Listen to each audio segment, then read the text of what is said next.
Hello there, students. My name is Mr. Little, and I want to welcome you to the TLDR review for Units 1 and 2. That is the Too Long Didn't Read review for Units 1 and 2 for AP World History. Now, if you're not really sure what TLDR means, it stands for Too Long Didn't Read, and that means that today we're going over just the facts, just the details, just the finer points, without a lot of context or background information. If you need context or background information, I've made just a plethora of videos. If you want to check out my channel, you can look for all these things that have to do with Unit 1 and 2.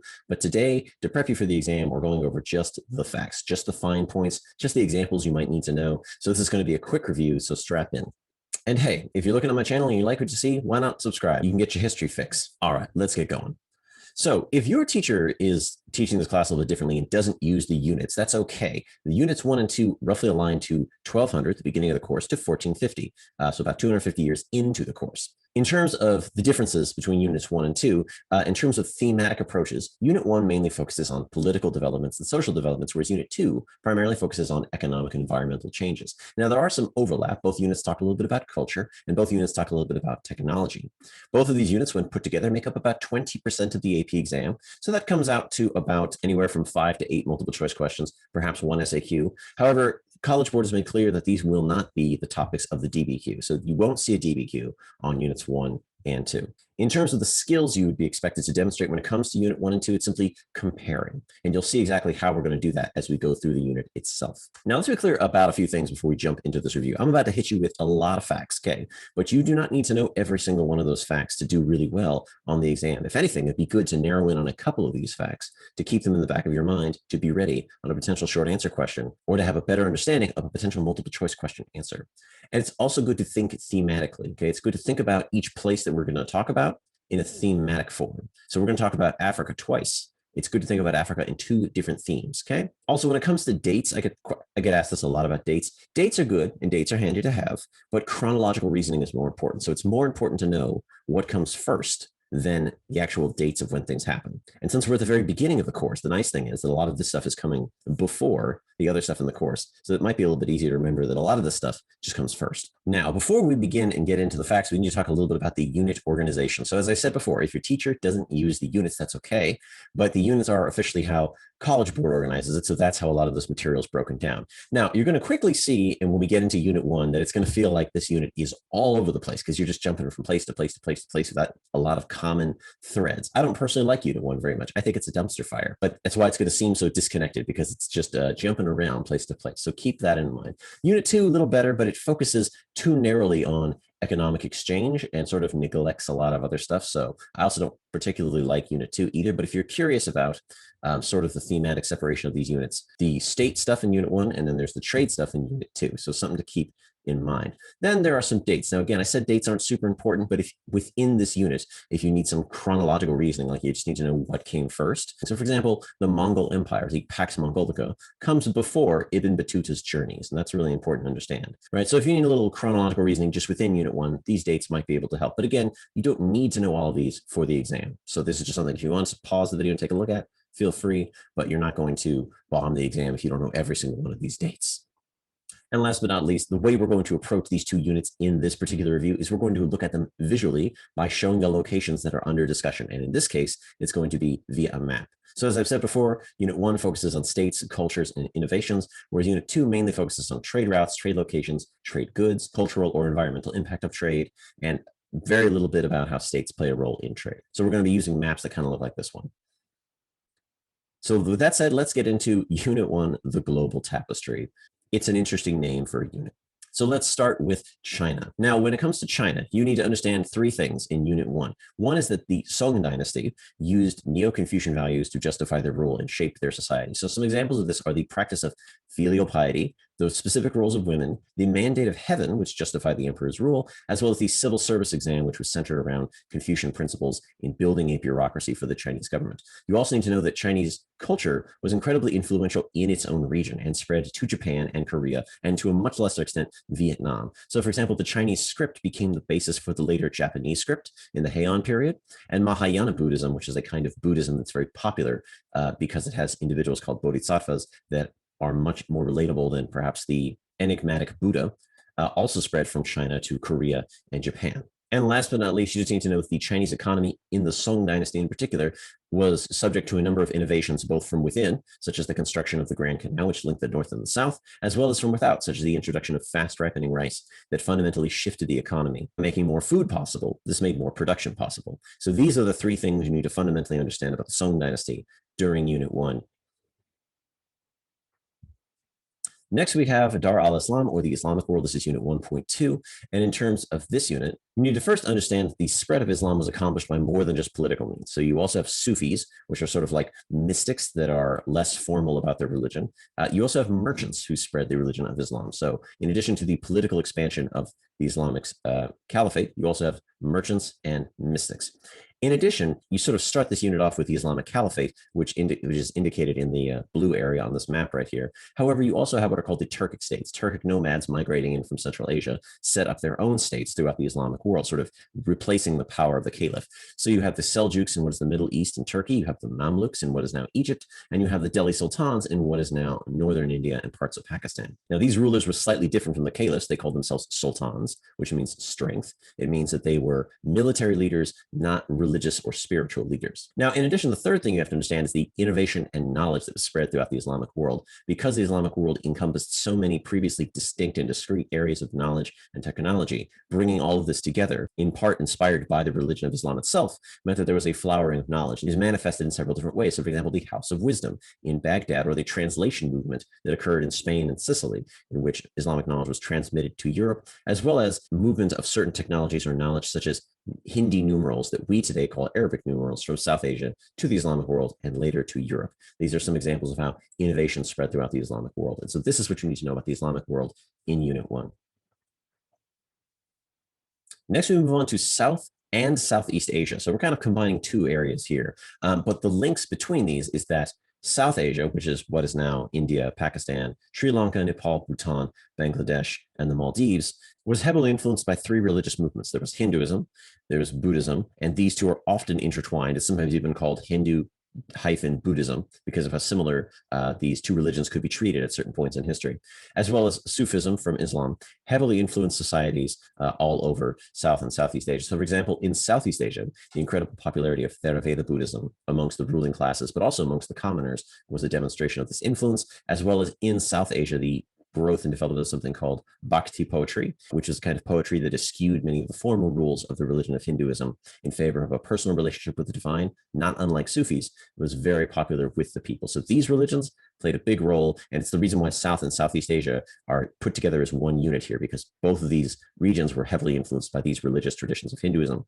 and Buddhism. Same thing with the rulers. The rulers in both of these regions utilized and patronized these religions to justify their rule to their people. So, for example, rulers in the Vijayanagara Empire in the southern part of South Asia built these massive temples, such as the Hampi complex, to demonstrate their fidelity to this religion. And at the temple known as Angkor Wat in what is now Cambodia, the Khmer kingdom built at what was originally a giant temple to the Hindu deity Shiva, which was later converted into a Buddhist temple. But again, rulers build giant temples to demonstrate their piety and their devotion to their gods. One of the primary sources of income for these states was the taxation and the control of trade networks and trade goods. So in Southeast Asia, you may have noticed there's a lot of islands down here. Okay, Southeast Asian rulers taxed and controlled trade that went between South Asia and East Asia, and that was the basis of their power. And the same thing with South Asia, where sometimes rulers controlled the production of trade goods to enhance their power. So there's a lot of examples of this, but basically every single state that you have to know for this particular unit had at least some of their economic basis in controlling and taxing trade, whether that's the Majapahit, Srivijaya, Sukhothai, or Khmer, whether it's land-based or island-based, all of these states had at least some basis in trade. Let's jump over to the Americas. Now, in looking at the Americas, you need to understand two things. One is that leaders in the Americas used cultural practices to justify their rule, just like leaders in South and Southeast Asia used cultural practices to justify their rule. And this took many forms. So, for example, in the Incan Empire, the Incan aristocracy was viewed as important. The Incan ruler was actually viewed as semi-divine, and there were many temples built to worship the sun god Eniti. And there was believed to be a connection between the sun god Eniti and the Inca ruler. This helped justify his rule. In the large city-state of Cahokia, located in what is now the Mississippi Valley of the United States, well, we don't know a lot about their religion. We do know that their leader was associated with the sun in some way. He was called, the Cahokian leader was called the Great Sun and was buried with religious honor. So while we don't know a ton about that, it does seem like there was definitely some cultural religious justification for their rule over the people. And then you have various institutions that were used by rulers to organize their states. This is very similar to how the Song Dynasty, for example, used their civil service exam to organize their state. So for example, the Mexica, sometimes we call the Aztecs, had these complex networks of tribute that they used to support their rule financially and materially. Famously, in their tribute list that they would use to demand goods from conquered people. You also had the complex irrigation systems built by the Mayan city-states, where control of water was critical for anybody wanting to assert their authority. Then you also have the quipus, which were used by the Incan Empire as a way of record keeping. Now, a quipu is not a number system, but it's rather a system where string has knots tied in it at various lengths and in various densities to indicate some sort of record. So the point is, rulers and states in the Americas, although they took many forms, from military systems such as the Mexica, from city-states such as the Maya, to large empires such as the Inca, they all used some systems to administer their empire. Then let's switch to Africa. For a place as large as Africa, there's actually not a lot that the College Board is requiring you to know for this exam.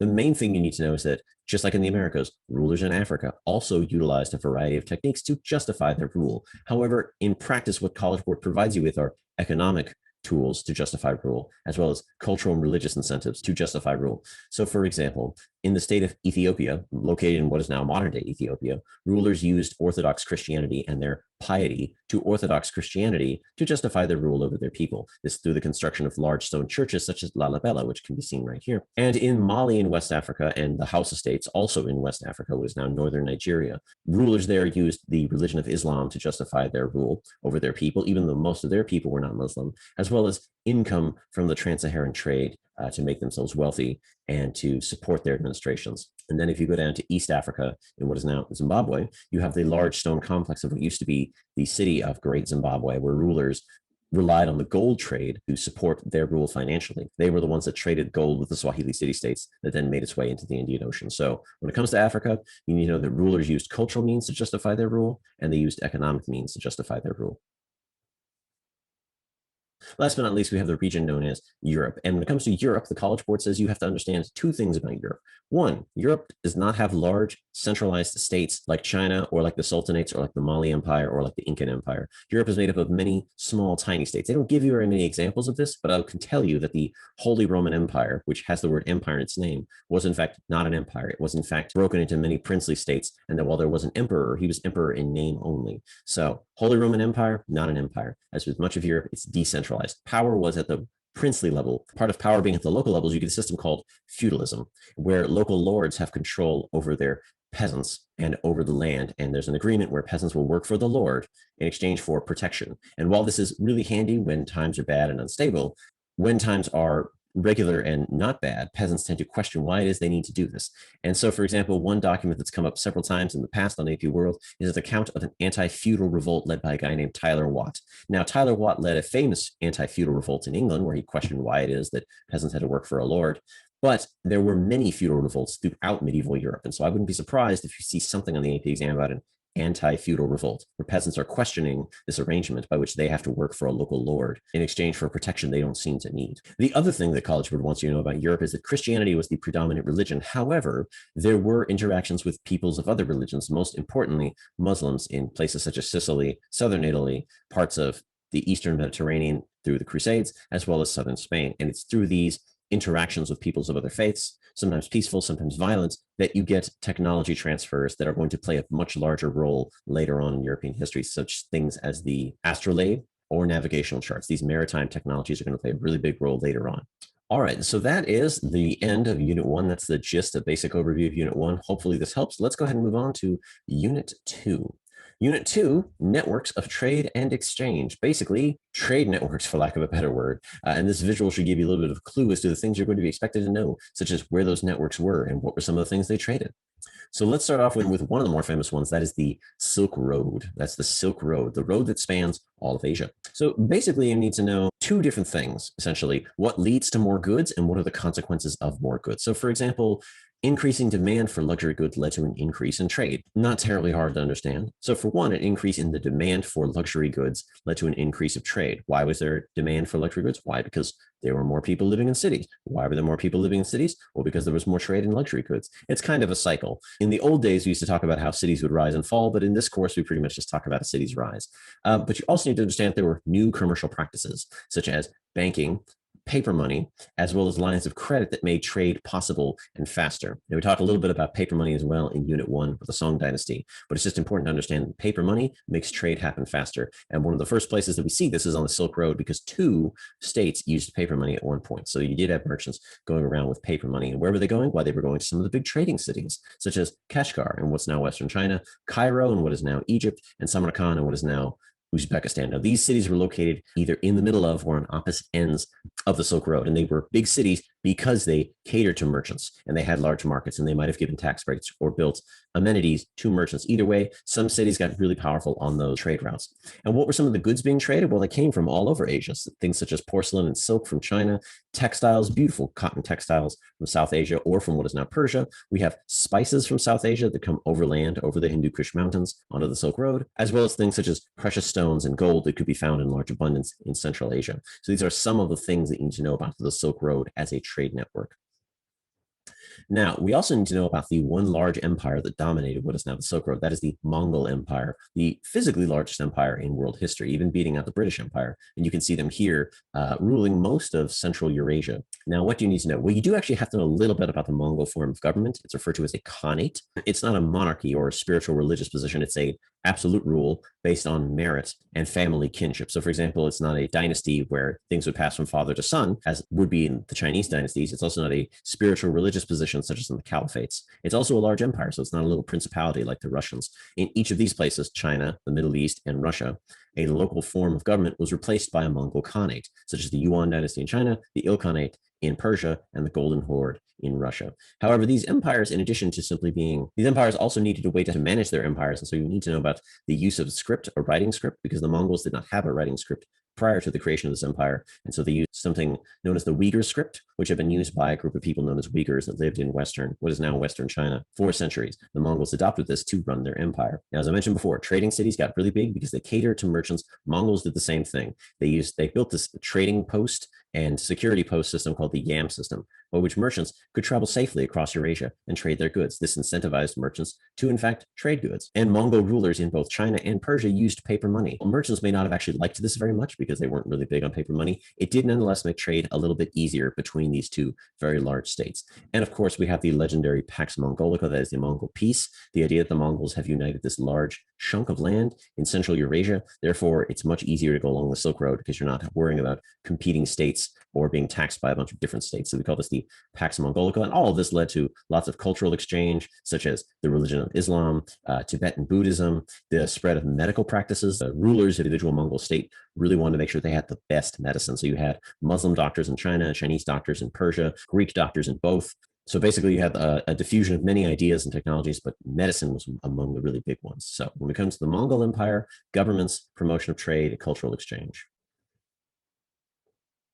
Then we've got the other really big trading network, the Indian Ocean Basin Network. Now, what's interesting about the Indian Ocean Network is that you have to understand how knowledge of the environment plays a role. And while this takes many forms, the one that College Board really wants you to know is monsoon winds. They blow north in one season, they blow south in one season. They're very reliable and they're very predictable. This makes trade really, really easy. But because they only blow certain times of the year, oftentimes it's led to the creation of diasporic communities. People would spend large periods of time in a part of the world that was not their home. And so, for example, Arabs in Africa, Malays in South Asia, and Chinese in Southeast Asia, simply because they have to spend long periods of time away from home. Now, of course, this also fostered intercultural communication and the spread of ideas, but we've talked a little bit about that back in Unit 1. But one interesting addition, the political and trade voyages of the Chinese Ming Dynasty under Admiral Zheng He in the Indian Ocean are an example of how cultures can spread outside of the creation of diasporic communities. And of course, as with the Silk Road, promoting the creation of trading cities. There were some trading states on the Indian Ocean, such as the city-state of Malacca, which straddled the strategic Straits of Malacca, as well as the Swahili city-states on the east coast of Africa, as well as the Gujarati Sultanate on the northern part of India. All these states made their justification for rule on their control of the trade or their promotion of trade. Among the many trade goods that were traded in such a diverse area, we have teak wood, silk, spices, ivory, gold, slaves, and textiles. So we've got lots of different goods, but understanding the environmental element, understanding the political element, as well as the cultural exchange element, that is what you need to understand about the Indian Ocean Trade Network. Last but not least, let's talk about the other trade network, which is the Trans-Saharan Trade Network, which is the network that crosses North Africa down through the Sahara Desert to South Africa. Now, what College Board really wants you to be aware of is that this trade network was intensified, that is, it was used more than it previously had been by the introduction of camels. Now, this technically happens before the course, but nonetheless, it does happen during the course. And so the introduction of camels, camel saddles to ride camels, and camel saddles to carry goods mean it's much easier to cross the Sahara than it had been, say, with a horse, as had been done during Roman times. And so technology on the trading side, as well as technology on the production side, such as the increased use of mercury in West African gold fields to separate gold from ore, meant that there was an increased exchange between these two places. And although it's not specifically said, it is heavily implied in Unit 2 that the spread of Islam along these trade routes also shaped their society. So, for example, you have the creation of the city of Timbuktu, which was a major Islamic learning center in West Africa, as a result of many Muslim merchants coming over the Trans-Saharan trade route and spreading this religion. You also have the famous Hajj of Mansa Musa to Mecca, as well as the fact that most of the House of City-States in what is now northern Nigeria adopted Islam as their official religion. And so when it comes to the Trans-Saharan trade route, technological changes intensifying the trade, not creating the trade, but intensifying it, as well as the spread of religion and religious ideas to West Africa. Then we got Unit 2.5, which is sort of like a catch-all. It sort of brings together a lot of things we've already been talking about, but basically it's called the cultural consequences of connectivity. So increased trade across all of Afro-Eurasia, along with the Pax Mongolica, led to an increase in a couple of things. One would be the spread of religions, which we've already talked about, the spread of Buddhism, Hinduism, Islam in different parts of Afro-Eurasia as a result of all this connection. You also have the increasing number of people traveling around the world during this time, although it should be noted that these were not all happening at the same time. So, for example, Marjorie Kempf, a Christian mystic and possibly first woman to ever write an autobiography, went on many pilgrimages. Marco Polo went on many business trips across the Mongol Empire in the 14th century. Sometime after Marco Polo, you get Ibn Battuta, an Islamic judge who travels throughout the entire Islamic world, but he never actually goes into a Mongol-ruled territory. So the point is the increasing networks of trade, in addition to the Pax Mongolica, all lead to these sorts of increased cultural exchanges religiously, but also just people moving around a lot more. You also have the spread of knowledge and science. So, for example, gunpowder, which has its origins in China, was brought and spread across Eurasia by the Mongols, specifically reaching Europe sometime in the 1300s, as well as the spread of astronomical knowledge. I mentioned medical knowledge earlier, but astronomical knowledge was also a really big deal. For example, the Ilkhanate built an observatory in what is now Iran, and though it no longer stands today, at the time it was one of the most advanced observatories in the world, and it had Islamic astronomers, it had Chinese astronomers, it had astronomers from South Asia. It was a global observatory doing global astronomical research. The point is increased trade and, for a time, increased political stability led to cultural and technological exchanges across Afro-Eurasia. So just having a few examples would do really well here.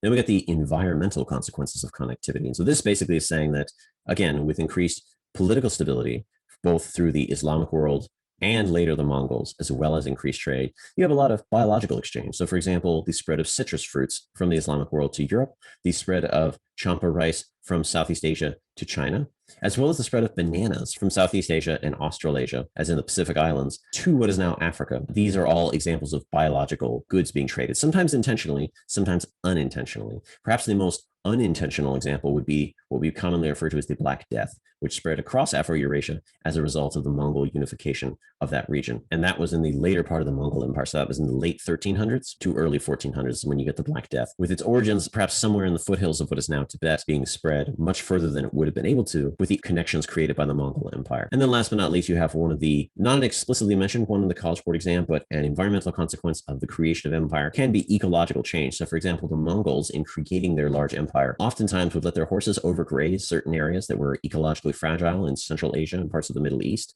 And so we see a level of desertification, that is the creation of desert-like conditions in certain areas as a result of the Mongol conquest. Sometimes it was intentional, like the destruction of dams and irrigation canals, but sometimes it was unintentional, such as the simple overgrazing of ecologically fragile areas. So that is another environmental consequence of connectivity. As I said at the beginning of the presentation, the skill you would need to be able to demonstrate for, say, a written response on an SAQ would probably be comparison. So here's how you can compare these things. For example, you can compare forms of states. You can compare justifications for rule, religious, political, social, economic. You can compare how and where cultures spread. When it comes to Unit 1, when it comes to Unit 2, you can compare how production was increased and what trade goods were traded. You can compare technology and trade practices, and you can compare the trade networks themselves. Now, one thing I would caution you against is to not compare the Indian Ocean and the Silk Road by simply saying, well, one was in the water and one was in the land. That's not a terribly good comparison. Regardless, I hope this TLDR review has helped you out by giving you some of the basic facts that you need to know for the exam.